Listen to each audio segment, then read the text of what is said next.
bemoaning the lack of width, the lack of energy, the lack of sort of attackers. To be honest with you, and then what happens? We get the lineup for the Palace game, and it is like I'm looking now at Mamouche, Diaz. I think they're the only two people who couldn't conceivably play midfield. It was like it was just basic, and I'm obviously including Edison in that as well. It was just the stodgiest of stodgies, and like De Bruyne before the goal went in, City looking okay in attack, but again, it's the midfield just getting absolutely ran through. And who could have thought? Who could have seen it coming? Surely not. Surely not us. Yeah, I like you. I still have a tweet up, and it starts by saying, "Is Pep having a laugh?" It was just, it was confusing. I think, again, we need to be 10,000-foot view. This squad is going through a transition. There's going to be changes. Yes, I get that. But like, my concern with the way that Pep's been selecting teams, and this will even include Palace, regardless of the result, is we are seeing such wholesale changes to midfield and defense match to match when City aren't playing 3 games a week. And in this case, even an attack, that's my biggest concern is you're asking players, McAtee's somewhat playing out of position. Gundogan was floating in and around midfield, but also playing kind of out wide, in and out of position. Obviously, Nico O'Reilly, I don't even know if he has a position at this point, but from his academy days, he's out of position. So, you're asking these players to do a lot in that sense. And then on top of that, it's not like, if it were, hey, I'm just dropping Nico into a back 4 with 3 of players that are always there, that's one thing. Or, hey, McAtee, it's a set front 3, you're just rotating in for one, that's another. That's my biggest concern more than the individual players on the pitch, because at the end of the day, it did look like a side that could control the ball and ultimately had enough experience to...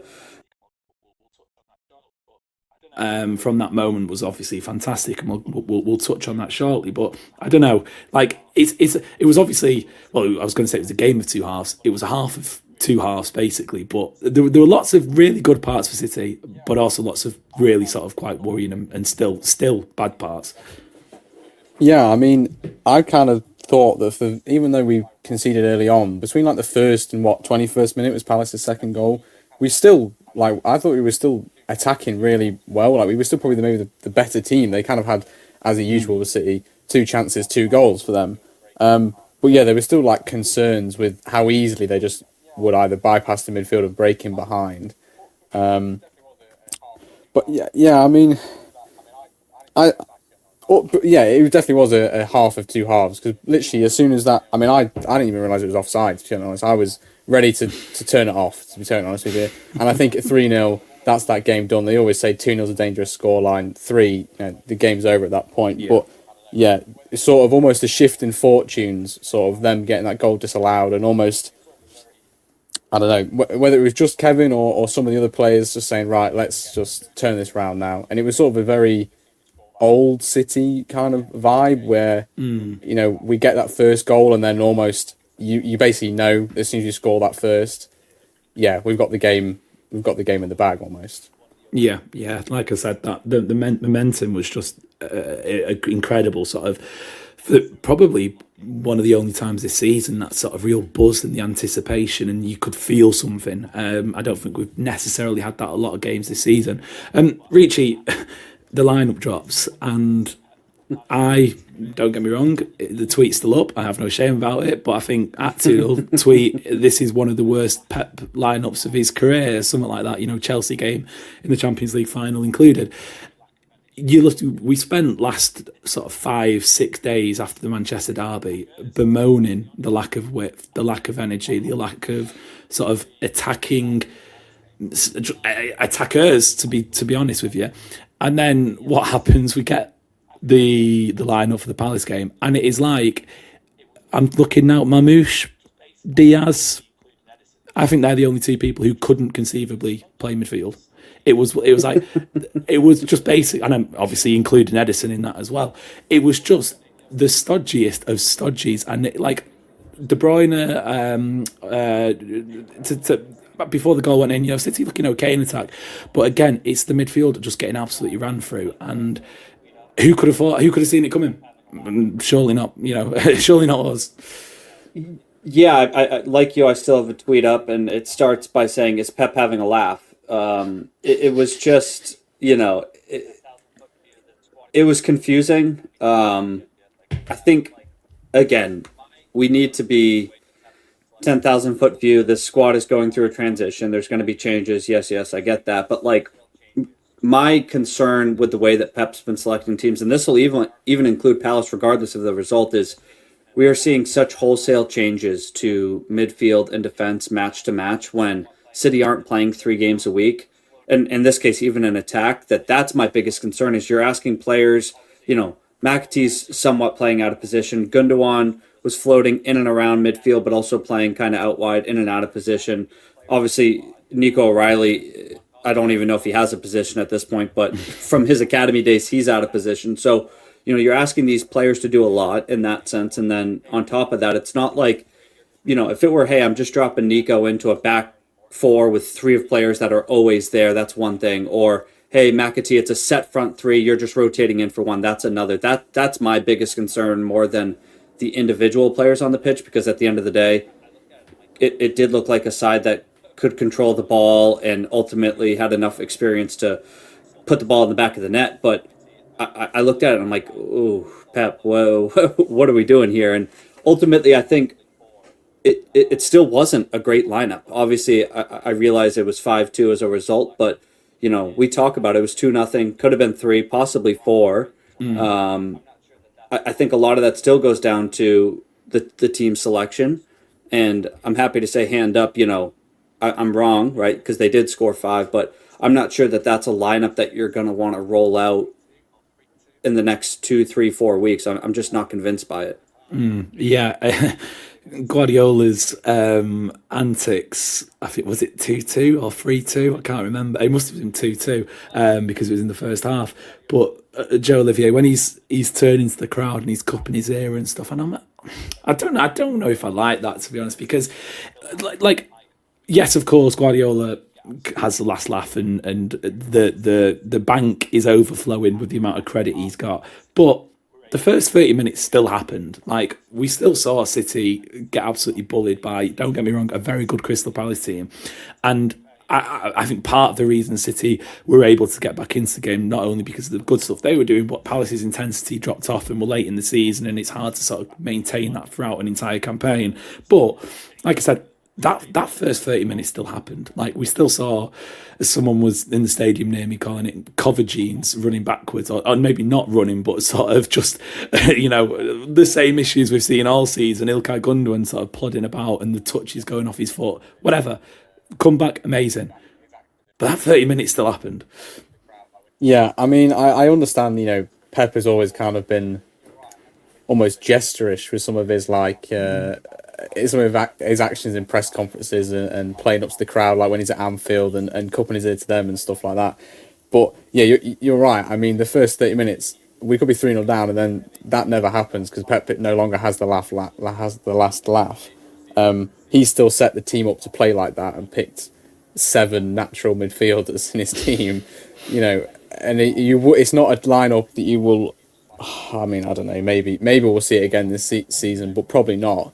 And I mean, you never know. In a different world, Eze's not offside. We lose 3-4. It is just like an Arsenal, and no one's laughing at that point, and everyone is fuming at Pep, and he has to shoulder the responsibility for that team. So, and I also think, like, at the end of the day, he didn't do any tactical changes to almost, encourage that comeback.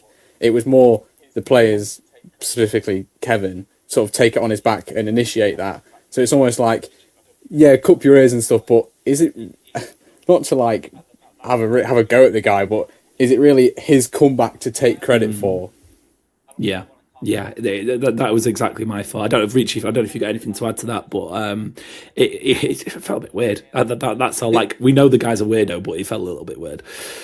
Well, and I don't really want to comment on it too much because, one, I wasn't there, but two, from what I gather, it sounds like it wasn't really directed at like all of the fans. It was like a certain section from what I heard. And to Joe's point, like, with all due respect, Pep, the guys on the pitch did that, not you, right? They brought it back, and they also brought it back because they had given up 2, almost 3. So let's pick our battles here wisely. But he's 1 of 1. He's yeah. I'll probably leave it at that. Yeah, wise words. It did feel a bit like at 3-0 the players remembered they had pride. Oh well, 3-0/2-0 because obviously disallowed. But it felt like, oh god, this can't happen. Not enough one this season. We have to now turn on. And it is frustrating because look, I don't think City, even with 1 or 2 injuries, would have necessarily been that much better off this season. It feels like this team is coming towards the end of its cycle, and legs, age, whatever you want to call it, out of form, burnout.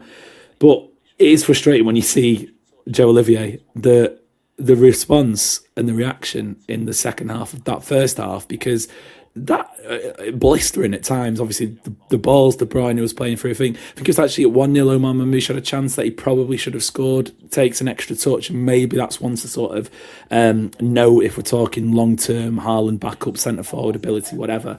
But as that second goal goes in for Palace, or or the third one, the disallowed one, it really sparked something, didn't it? And that sort of those 20 minutes before the break were just like great, lights out sort of stuff. Yeah, you're sort of kind of asking yourself, where has this been all season? I mean, it was probably one of the best performances we've given, and we were 2-0 down in 20 minutes. It's you wouldn't expect that if you sort of cut the game there and asked any City fan, okay, do you see City winning this game 5-2? I think 99 out of 100 would say no. I wouldn't have said we score. Genuinely, yeah. I didn't think we'd score.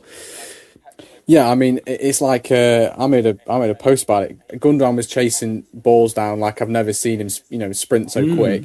Marmouche, he'd lose the ball and he'd absolutely chase the man down and win it back most of the time. Like that desire, as like Pep spoke about last week, and he said, he can see it coming back and stuff. I mean, it really is there. Like that was kind of proof that this desire that he speaks of does still exist. It is still within the players.